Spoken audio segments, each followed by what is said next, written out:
1957. A British housewife watches television in her living room. An advertisement appears.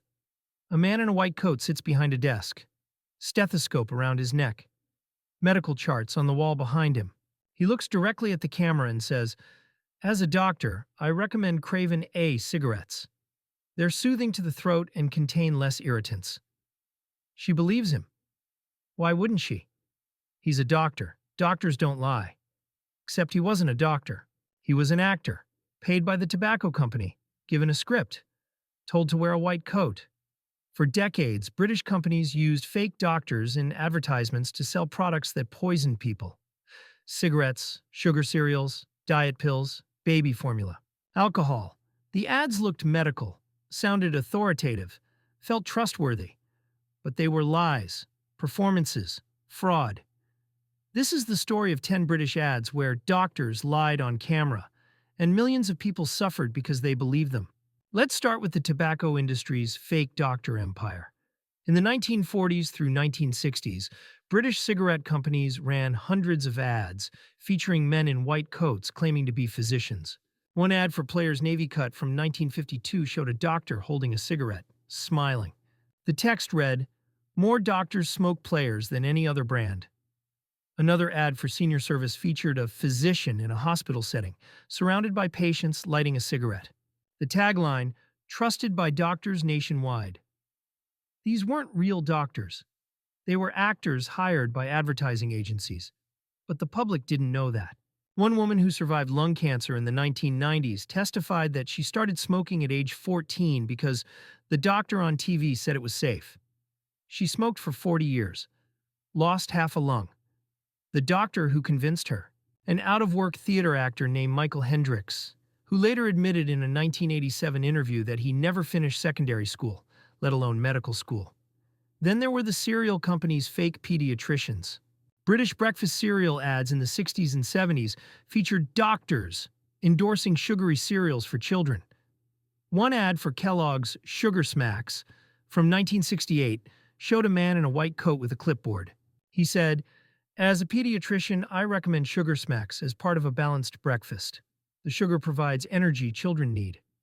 The cereal was 56% sugar by weight. Another ad for Frosties featured a children's doctor saying, "Frosties are fortified with vitamins and iron, essential for growing bodies." What he didn't mention, the fortification was synthetic, sprayed on because processing had destroyed all natural nutrients. These doctors were actors from casting agencies. One former advertising executive admitted in a 2006 documentary that they specifically cast older men with gray hair and glasses because they looked trustworthy. None had medical degrees, but British parents believed them. And British children ate sugar for breakfast every single day. Let's talk about the diet pill doctor scam. In the 1960s and 70s, British pharmaceutical companies sold amphetamine-based diet pills, and they used fake doctors to do it. One ad for Dexedrine from 1963 featured a doctor in a consultation room speaking to an overweight woman. He said, "Lose weight safely under medical supervision. Ask your doctor about Dexedrine." Another ad for Tenuate Dospan showed a physician holding up a prescription pad saying, "I prescribe Tenuate for patients who struggle with weight." The implication was clear. These pills were medical, safe, doctor approved, but Dexedrine was an amphetamine, a powerful stimulant that caused addiction, heart problems, and psychosis. And the doctors in the ads? Actors. One of them, identified years later as Derek Fowles, who went on to star in British sitcoms, admitted he was paid £50 to wear a white coat and read a script. Thousands of British women became addicted to diet pills because a fake doctor told them it was safe. Now, the baby formula fake physician campaigns. This is one of the darkest. In the 1970s and early 80s, British baby formula companies like Cow and Gate and SMA used doctors to convince mothers that formula was as good as, or better than, breast milk. One ad from 1976 showed a pediatrician in a hospital nursery holding a bottle. He said, "Cow and Gate formula is scientifically designed to match breast milk. Your baby will thrive." Another ad featured a doctor saying, "For mothers who can't breastfeed, SMA provides complete nutrition." These ads didn't just use fake doctors. They targeted vulnerable women, New mothers, working-class mothers, mothers struggling with breastfeeding, and the doctors made them feel that formula was a responsible choice. But breast milk contains antibodies, living cells, and enzymes formula cannot replicate. Studies have consistently shown breastfed babies have lower rates of infection, allergies, and obesity. The formula companies knew this, and they used fake doctors to lie anyway. One of the doctors in a 1978 SMA ad was later identified as an actor named Colin Baker, who had no medical training whatsoever. Let's talk about the alcohol industry's fake doctor endorsements. British alcohol companies in the 50s and 60s ran ads suggesting their products had health benefits, endorsed by physicians. One ad for Guinness from 1959 showed a doctor saying, "Guinness is good for you. It's rich in iron and B vitamins." Another ad for whiskey featured a physician claiming a glass of whiskey before bed aids digestion and promotes restful sleep. These claims weren't just misleading, they were false. Alcohol impairs sleep, damages the liver, and has no nutritional benefit, but the ads use men in white coats to make it sound medical, scientific. One doctor who appeared in multiple Guinness ads in the 60s was later revealed to be an actor named Patrick Troughton, who went on to play the second Doctor Who. The irony is brutal. He played a fictional doctor on TV and a fake doctor in ads, and people believe both. Then there were the pain relief fake doctor ads. British pharmaceutical companies selling aspirin, paracetamol, and other over-the-counter pain relievers used fake doctors constantly.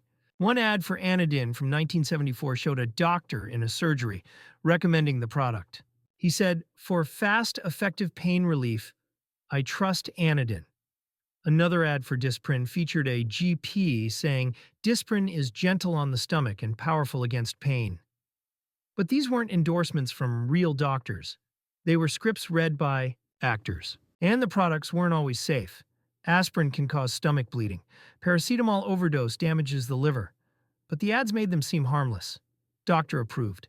One woman who overdosed on paracetamol in the 90s, thinking it was safe because the doctor on TV said so, survived but suffered permanent liver damage.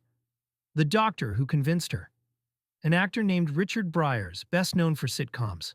He later expressed regret, saying in a 2004 interview, "I was young, I needed the money. I didn't think about the consequences." Now the vitamin and supplement fake doctor industry. In the 70s and 80s, British vitamin companies used fake doctors to sell pills with exaggerated health claims. One ad for a multivitamin brand featured a doctor saying, "Daily vitamins prevent illness and boost immunity." Another ad for vitamin C tablets showed a physician claiming high-dose vitamin C can prevent colds and flu. But there's no scientific evidence that multivitamins prevent illness in people with adequate diets. And high-dose vitamin C doesn't prevent colds. That's a myth. But the doctors in the ads made it sound like fact, like medicine. And British consumers spent millions on unnecessary supplements. One of the fake doctors in these ads, later identified through archival research, was an actor who also appeared in British soap operas. He had no medical qualifications, but he looked the part. And that was enough. Let's talk about the skin cream fake dermatologist ads. British beauty companies in the 60s through 90s used dermatologists to sell creams with false claims. One ad for a wrinkle cream from 1982 showed a dermatologist saying, "This cream reduces wrinkles by 50% in just 2 weeks." Another ad for an acne treatment featured a skin doctor claiming, "Clinically proven to clear skin." But these claims weren't backed by independent research, and the dermatologists weren't real. They were actors in white coats, holding clipboards, standing in fake laboratories. One dermatologist, who appeared in multiple ads in the 80s, was later identified as a model with no medical background.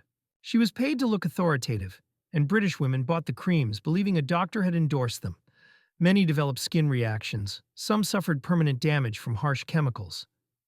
The fake doctor kept their money. Then there's the dental product fake dentist ads. British toothpaste and mouthwash ads in the 70s and 80s featured dentists endorsing products. One ad for Colgate from 1977 showed a dentist in a surgery holding a toothbrush. He said 9 out of 10 dentists recommend Colgate. Another ad for Listerine featured a dental professional saying, Listerine kills germs that cause bad breath and gum disease.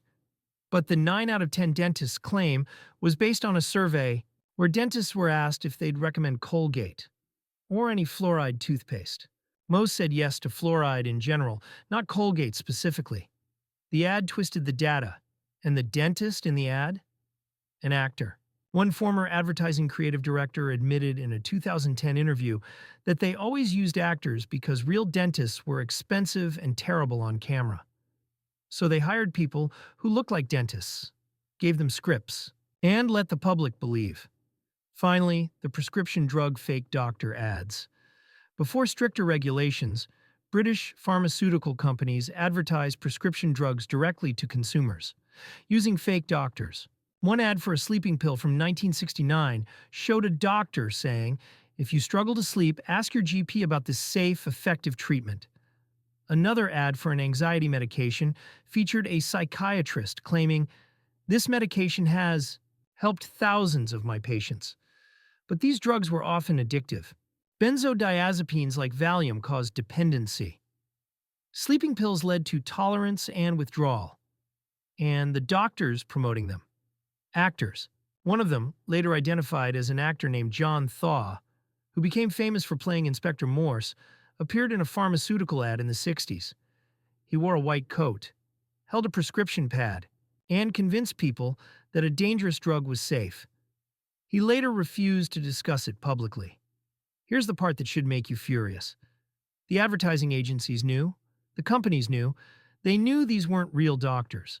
They knew the claims were false or exaggerated, but they also knew that white coats sell, that authority sells, that trust sells. One leaked memo from a British advertising agency in 1973 explicitly stated, "Consumers trust doctors more than any other profession.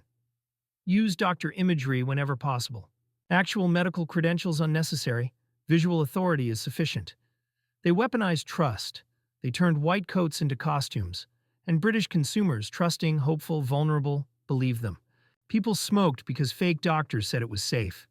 Children ate sugar because fake paediatricians said it was healthy. Women took addictive diet pills because fake physicians prescribed them. Mothers fed their babies formula because fake doctors endorsed it. And all the while, the actors collected their paychecks. The companies made billions, and the public got sick. Today, Britain has strict advertising regulations. Ads cannot feature people falsely claiming to be medical professionals. Health claims must be backed by evidence. Testimonials must be genuine. But the damage is done. The generation that grew up watching fake doctors on TV, the people who trusted men in white coats selling cigarettes, sugar, and pills, many are now dealing with cancer, diabetes, heart disease, and addiction. These ads didn't just mislead. They killed, slowly, over decades. And the worst part? Some of the actors went on to have successful careers. They became beloved TV personalities, national treasures, and nobody ever held them accountable. These ads aren't just history. They're a warning, because if companies could lie to us then, using our trust in medicine against us, what are they lying about now?